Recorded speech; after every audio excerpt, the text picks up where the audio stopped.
estava aqui pensando e agora eu estou decidido. Agora sim eu quero ser criança mesmo, uma criança. Não no sentido infantil, mas no sentido mais maduro, que a palavra criança pode ter no contexto assim de criação. Eu acho fantástico isso. Eu estava escutando agora uma mensagem que dizia o seguinte: vocês têm um pai. E esse pai vai falar assim: olha, você pode falar comigo, mas você só pode falar comigo através de uma terceira pessoa. Esse pai brigou com você? Eu acho interessante porque quando os cristãos falam, nós cristãos falamos que através de Jesus se chega ao Pai. É fantástico isso, porque na época era terceirizado esse contato com Deus, tinha uma ocasião em que só os religiosos saíam lá para fora do templo e proclamavam o nome indizível de Deus, mas isso só poderia ser feito com todo mundo gritando ao mesmo tempo. Aí o sacerdote chegava e falava o nome de Deus. Ou seja, era uma coisa restrita e terceirizada o contato com Deus. E então veio Jesus.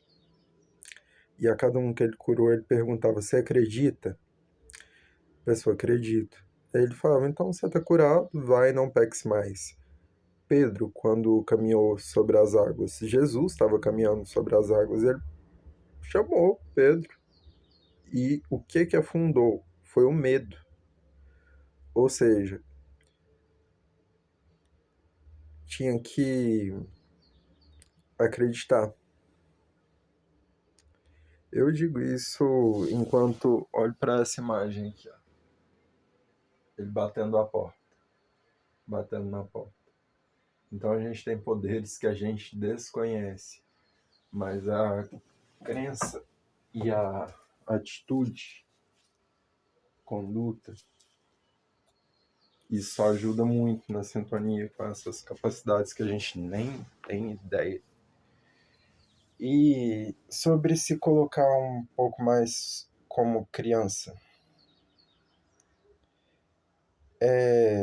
refletindo de uma maneira que eu nunca refleti antes sobre um capítulo bíblico que diz o seguinte: ninguém vai ao Pai senão através do Filho. É interessante isso, porque o conceito de um Deus paternal foi sempre presente na tradição rabínica, na tradição hebraica, a religião na qual Jesus nasceu. E se vocês querem saber se ele levava em consideração ou não, a gente está acabando a quaresma esses dias. Quando narra que Jesus foi ao deserto e jejuou e encontrou com o diabo, ou seja, o opositor, né? E ele propôs para ele ideias que fugiam do propósito de Jesus, da vontade divina. E então, Jesus simplesmente respondeu com trechos das escrituras hebraicas. O cara mais sábio, a sabedoria encarnada, respondeu com trechos das escrituras da religião na qual ele nasceu. Porém, ele nunca agradou o pessoal dessa religião, os líderes, os professores, os mestres, os rabi lá da época. Nunca, assim, ele agradou alguns, por exemplo, Nicodemos, que encontrou ele com ele no meio da noite para não ser visto com ele, né, pelos religiosos, mas que também não teve coragem de abraçar completamente, né, a companhia de Jesus por ter que abrir mão de pompas e uma autoridade que nunca pertenceu a ele. Eu acredito que ele fez um belo trabalho no movimento religioso daquela época.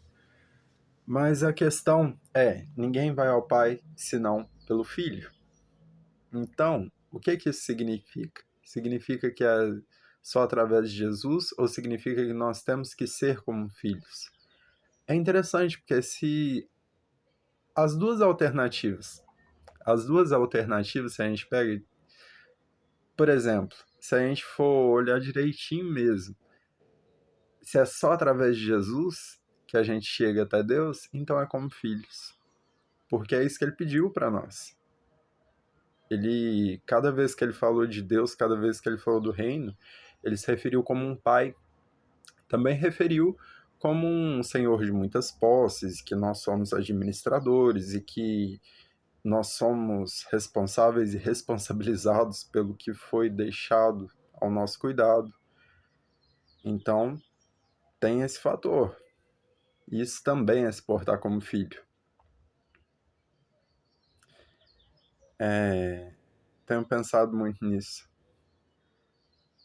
Nesse quadro aqui, acima tá Maria Santíssima, como meu avô chamava.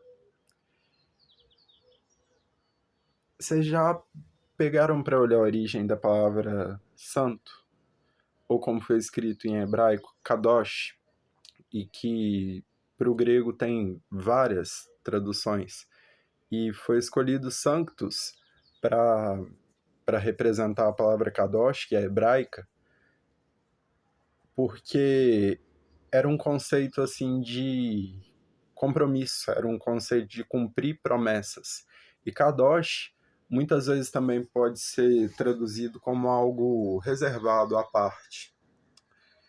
Ádios, não sei pronunciar muito bem, mas tem algumas palavras que também representam e significa reservado para Deus. Maria, vocês têm alguma dúvida que Maria foi santa? Todos os apóstolos conviveram. João, quando Jesus foi crucificado, da cruz, Jesus deu a missão para João Evangelista de ficar com a mãe dele. E aí vocês imaginam, João Evangelista, que viveu até os 90 anos, escreveu o Evangelho até na cadeia, escreveu Apocalipse na cadeia. Quantos relatos há de Maria Santíssima? Ela aceitou a missão sem pestanejar, falou, faça-se em mim segundo a vossa vontade, quando foi anunciado que ela daria a luz do mundo. E também a resignação dela.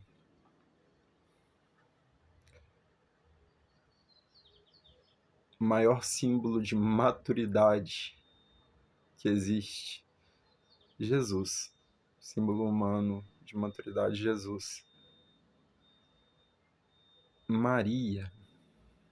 Maria. É o maior símbolo de santidade humana. E isso porque ela se colocou como filha, ela foi obediente. Então, é isso que eu quero dizer. É muito importante aquele conceito de criança interior, de espontaneidade, para poder ver a vida com beleza, para manter aquele brilho, aquela magia do primeiro contato com o mundo, porém com um pouco mais de maturidade, né? Que agora a gente não sai comendo qualquer folha, sai comendo, vai saber, né? Deve ter criança aí que come até barbeiro, come terra, vai saber se eu não fiz isso. Então tem esse conceito de criança interior para a gente levar a vida mais leve, mais tranquila. Mas também é muito importante a gente buscar não somente esse ponto de,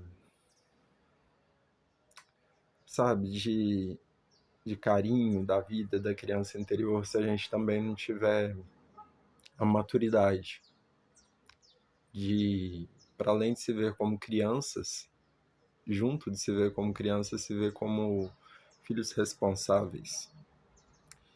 E isso de se colocar como criança é muito interessante, que eu lembro do padre falando que se alguém faz algo com você, não responde, não corrige, não se sinta o irmão mais velho que tem que corrigir, nem o pai, muito menos. Fala assim, faz o que você quiser, mas saiba de uma coisa, eu conto tudo pro meu pai. Pra quem não acredita em Deus, dá a impressão que é só algo da mente mesmo, pra levar a vida boa e ir levando. Mas pra quem sabe da existência de Deus, sabe que esse ato de contar pro pai é até um ato autocurativo, autoterapêutico, mas a verdade mesmo é que o pai tá vendo as coisas que os outros podem estar fazendo para você, sejam coisas más, coisas boas. Deus vê antes de você. Então, é isso. Um breve lembrete do quanto é bom a gente se colocar como crianças, como filhos responsáveis, amadurecendo e a gente assumir nesse papel de filhos, reconhecer nossa responsabilidade, é algo que ativa potências na gente que a gente de fato desconhece. Porque